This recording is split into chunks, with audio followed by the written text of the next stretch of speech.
সোহাগ ভাই, আপনার লাইফের পারপাস কি? এটা তো আমার খুব ফেভারিট কোশ্চেন। আমার অফিসের লোকজন এই প্রশ্ন মানে জিগাইতে জিগাইতে আমি জ্বালাই ফেলাইতাম। আচ্ছা। হঠাৎ করে কাছে এই মিয়া বলো লাইফের পারপাস কি। হ্যাঁ। সো এই প্রশ্নটা আমি আসলে অনেক বেশি করতাম, এখন একটু কম করি। হ্যাঁ। অনেক বেশি করতাম বিকজ আমার নিজেকে পুশ করার জন্য Right. যে আমার আসলে পারপাস কি। সো আমি যখন মানে ইসলামিক ছিলাম না, হ্যাঁ। সেকুলার ছিলাম, তার অ্যাথিস্ট ছিলাম, হ্যাঁ। তখন একভাবে চিন্তা করছি লাইফের পারপাস কি, অনেকভাবে ডিফাইন করার চেষ্টা করছি। আর এখন যেহেতু নাও আই এম এ মুসলিম, ইসলাম মানে হচ্ছে সাবমিশন, আত্মসমর্পণ। সো মুসলিম মানে যে সারেন্ডার করে টু গড। অ্যাকচুয়ালি যারা মুসলমান তাদেরকে নতুন করে এটা আবিষ্কার করার কিছু নাই যে আমার লাইফের পারপাস কি, বিকজ এটা অলরেডি আল্লাহ সেট করে দিছে। সেটা কি? সেটা হচ্ছে যত বেশি মানুষ নিয়ে তুমি পারো জান্নাতে যেতে হবে।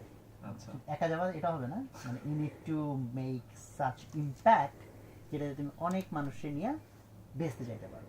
সো এইটা শুনে প্রথমে আমার কাছে একটু লাগবে এটা কেমন হইলো, এটা একটু আত্মকেন্দ্রিক হয়ে গেল। বেচতে বলতেই তো আমরা তাই না মানে বুঝতেছি যে এটা লোভের বিষয়। হ্যাঁ, সো এরকম একটা জিনিস পারপাস এটা কেমন একটা লাগে না। হ্যাঁ। সো অ্যাকচুয়ালি আইডিয়াটা আসলে বোঝা দরকার যে এটার মানে কি। প্রথমত বুঝতে হবে যে তুমি যদি মানে ইসলামিক কনসেপ্টে চিন্তা না করো, জাস্ট এমনি নর্মাল মডার্ন লিবার্টারিয়ান থিওরি দিয়ে তুমি চিন্তা করো ভাই লিবার্টি আমার স্বাধীনতা, আমার লাইফ, আমার যা ইচ্ছা তাই করবো, কার কি, আমার লাইফের পারপাস লাইফকে ধ্বংস করে দেবো, এটাই আমার পারপাস। এটা তুমি বলতে পারো আমি ভাই মদ গান দেখায় যা ইচ্ছা তাই করবো, এটা আমার পারপাস। হ্যাঁ, তুমি বলতে পারো। হ্যাঁ। কিন্তু যখন তুমি মুসলমান তখন তোমার এটা বলার রাইট নাই। যেমন ধরো তুমি বলতে পারো না যে আমার লাইফ আমার, আমি আত্মহত্যা করবো। ইসলামকে অ্যালাউ করছে? না। করে নাই, বিকজ তোমার লাইফের ওনারশিপ তোমার না, আল্লাহ তোমাকে দিচ্ছে as a gift, as a আমানত। যেটা তোমার ইউজ করতে হবে। হ্যাঁ, নট অনলি ইউজ করতে হবে, তোমাকে ইম্প্যাক্ট রাখতে হবে। একটা খুব ওয়ান্ডারফুল বই আছে এই প্রোডাক্টিভ মুসলিম। প্রোডাক্টিভ মুসলিম বইয়ের মানে ইন্ট্রোডাকশন আমার খুব ভালো লাগছিল। ওখানে লিখছে যে তুমি মুসলমান হয়ে থাকলে এটা তোমার অবধারিত মানে obligatory part, you need to be productive. তুমি মুসলমান অ্যান্ড তুমি নট প্রোডাক্টিভ, এটা হইতে পারবে না। এখন আমরা মুসলমান হওয়া বলতে কি বুঝি, আমরা জান্নাতে যাওয়া বলতে, বেহেশতে যাওয়া বলতে কি বুঝি? প্রথমে আমাদের মাথায় আসে যে মুসলমান হয়েছি মানে নামাজ পড়তে হবে, রোজা রাখতে হবে, হজ জাকাত, তাই না?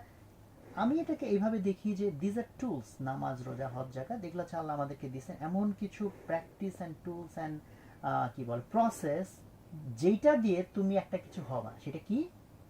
একটা মুমিন হবা, একটা মুসলমান হবা। সেটার মানে কি? সেটার খুব সহজ বাংলায় বলে এটা বেটার হিউম্যান বিং হবা, ইম্প্যাক্টফুল বেটার হিউম্যান বিং। এটা আমি কেন বললাম, এটা আমার আন্দাজে বানানোর কথা নাকি না। তুমি কোরআনের লাইনগুলোতে দেখো, আল্লাহ যখন সূরা বাকারা শুরুতেই দেখো আল্লাহ বলছে ঈমান আনো, মানুষকে দান করো, হ্যাঁ, ইতিমের হক নষ্ট করো না। It's talking about the virtues, the attributes যেটা তোমার থাকতে হবে তুমি যদি দাবি করো তুমি মুসলমান। এবং তুমি দেখো আর্লি স্টেজে আল্লাহ রাসূল যখন বিভিন্ন জায়গায় দাওয়াত দিচ্ছেন, সাহাবাদেরকে বিভিন্ন জায়গায় পাঠাইছেন দাওয়াত দেওয়ার জন্য, ওনারা গিয়ে কি বলছেন? যাই বলছেন ভাই তোমরা নামাজ পড়ো, রোজা রাখো, এটা বলছে?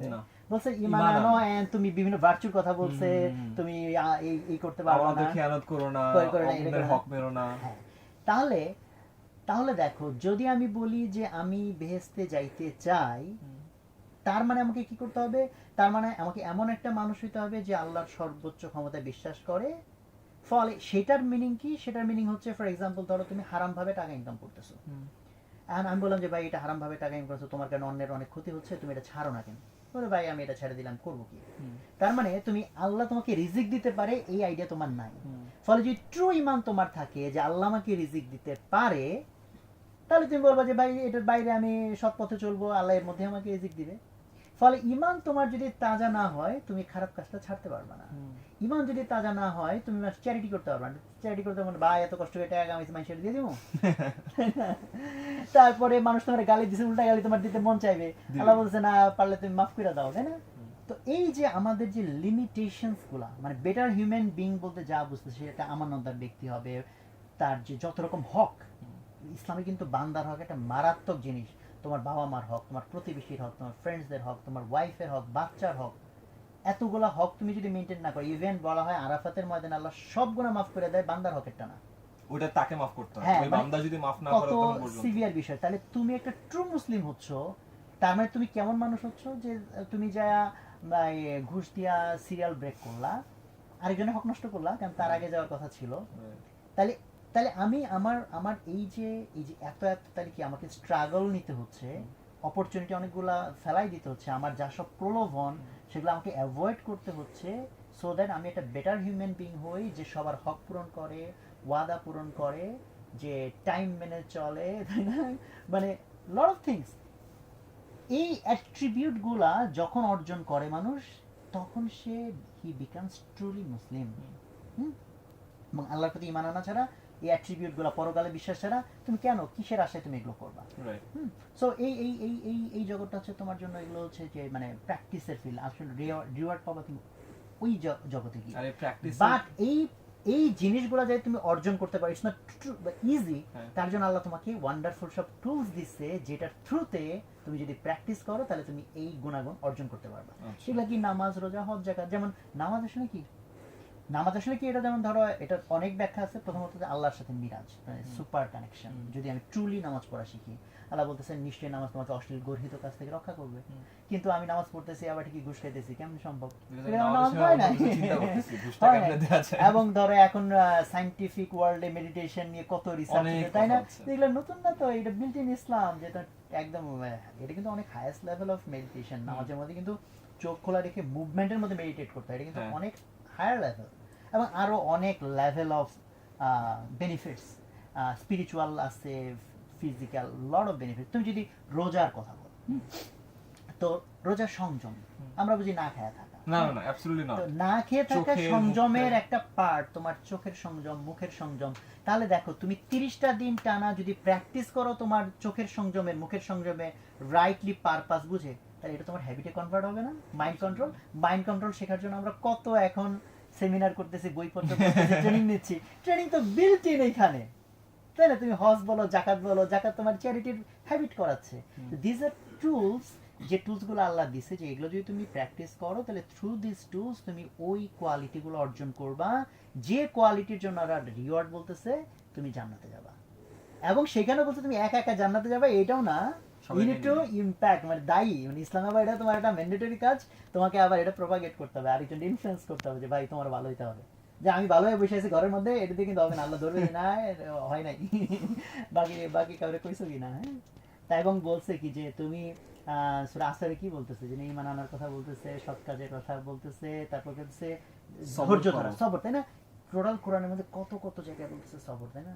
যে লেগে থাকতে চায় যদি মানুষ, তাকে সবর করতে হয়। একটা যদি তার যদি একটা লাইফে ডিফিকাল্টি আসে, হ্যাঁ, মানে এই যে একাধিক সূরার মধ্যে একই লাইন পরপর দিবে আছে, নিশ্চয়ই কষ্টের পরে আছে স্বস্তি, নিশ্চয়ই কষ্টের পরে আসবে। আল্লাহ বলছে ডেফিনেটলি। সো তুমি যখন ঈমান আনবা, তুমি একটা স্ট্রাগলের মধ্যে পড়বা, জানো আল্লাহর ওয়ার্ড, আল্লাহ বলতেছে কষ্টের পরে স্বস্তি আছে। তো তুমি কিভাবে একটা পেসিমিস্টিক মানুষ হবা? এবং আল্লাহ যত সূরায় শাস্তির কথা বলছে, লাস্টে গিয়ে শেষ ফিনিশিং অলওয়েজ কি, যে আল্লাহ রহমানুর রহিম, সব মাফ করে দিবে, তাই না? তুমি পজিটিভিটি নিয়ে দেখো, হান্ড্রেডস অফ বই লিখতেছো, এখন সেমিনার করতেছো, তাই না? আলহামদুলিল্লাহ শুরু হয়েছে কি দিয়ে, সূরা ফাতিহা শুরু হয়েছে আলহামদুলিল্লাহ, তাই না? যে তুমি গ্রেটফুলনেস, তো সমস্ত কিছু ইটস এ প্যাকেজ। তোমার ট্রুলি এই ওয়ার্ল্ডে ম্যাটেরিয়ালিস্টিক গেইন খুব তুচ্ছ ব্যাপার, বাট সেইটা প্লাস তোমার স্পিরিচুয়াল যে স্যাটিসফ্যাকশন, প্রশান্তি, হ্যাপিনেস, প্লাস পরকালের যে রিওয়ার্ড, সব কিছু একটা প্যাকেজের মধ্যে ডিজাইন করা হচ্ছে ধর্ম। সেই প্যাকেজটা তুমি ফলো করলে ওটার একটা রিওয়ার্ড হচ্ছে তুমি জান্নাতে যাবা। So that is your purpose, that is my purpose. আমি বলি এই পারপাস আমি আবিষ্কার করিনি ভাই। মানে তুমি যদি আসলে সারেন্ডার করে থাকো, তাহলে হচ্ছে এই পারপাস আল্লাহ তোমাকে দিছে। ফলে এটা আমাদের কন্ট্রাডিকশন। আমি মুসলমান হওয়ার পর যদি আবার নতুন করে পারপাস খুঁজি, প্রথম করে এটা দরকারই নাই। তুমি যত ভালো ভালো পারপাস লাইফে সেকুলার হইতে ডিজাইন করতে পারো, তুমি যে কোনো একটা বলো, আমি বলবো দেখো যে আমার এই প্যাকেজের মধ্যে এটা আছে নাকি নাই। ঠিক আছে, আমার এই প্যাকেজের মধ্যে তুমি যত ভালো পাবা, যে ভাই আমি এমন ভালো কাজ করবো, 300 বছর ধরে আমার মানুষ মনে হবে। So everything is included. ফলে এটা ইনক্লুসিভ, যে এবং শুধু নিজে না, ইম্প্যাক্ট। আল্লাহ রাসূল তার লাইফ দিয়ে দেখাই গেছেন। যেমন 100 মোস্ট ইনফ্লুয়েন্সিয়াল লোকের যে একটা বই আছে না, তার মধ্যে আল্লাহ রাসূলের নাম 1 নাম্বার। এবং মুসলমান কারো লেখা না, কারণ ওরা যতভাবে ক্রাইটেরিয়া সেট করছে, ওরা তো জাস্ট লিখে দেয়নি, তাতে ক্রাইটেরিয়া যে ওনার নাম একে চলে আসে, বিকজ ওনার লাইফ টাইমে যতটুকু এফোর্ট দিয়ে তার পরবর্তী যতটুকু সময় যত মানুষকে ইনফ্লুয়েন্সের মধ্যে আনছে, কিন্তু ওই যে সুন্নাটা আল্লাহ রাসূলের লাইফ থেকে যে লেসনটা নেওয়া, আল্লাহর যে ডিজাইনটা, এইটার ফিলোসফিক্যালি আমরা নিজেদের ভিতরে ইনস্টল না করে আমরা মেয়ার কিছু রিচুয়ালসকে ধর্ম বানাই ফেলছি, যে কারণে অ্যাকচুয়ালি ধর্ম সম্পর্কে আমাদের সবারই আই থিঙ্ক, আমার যে খুব ভালো আন্ডারস্ট্যান্ডিং তা বলবো না, আমি বেসিকটা বোঝার চেষ্টা করছি। So that's it. That's your purpose. Yes, সবাইকে নিয়ে একসাথে জানা যাইতে হবে, যত বেশি লোক নিয়ে পারি, সবাইকে নিয়ে তো হবে না, বাট আগে মানে নিজে এবং যতজনকে নিয়ে পারি সেটা চেষ্টা করা। না সেটা তো এখন আল্লাহ যদি মাফ না করে, আমাদের কারো নিজেদের কর্ম দিয়ে আল্লাহকে দাবি করার কোনো সুযোগ নাই যে আল্লাহ আমি মেলা কিছু করছি না, আমি জান্নাত দাও, উই ক্যানট ডিজার্ভ ইট। আমরা ক্ষমা ডিজার্ভ করতে পারি যে আল্লাহ আমি তো ভুল মেলা করছি, সাথে কি চেষ্টা করছি তুমি মাফ করে দেন, আমার পার করে দাও, এই আর কি। থ্যাঙ্কস। দেখি আমি আমার পারপাসটা রিয়ালাইন করতে হবে এখন। ওকে।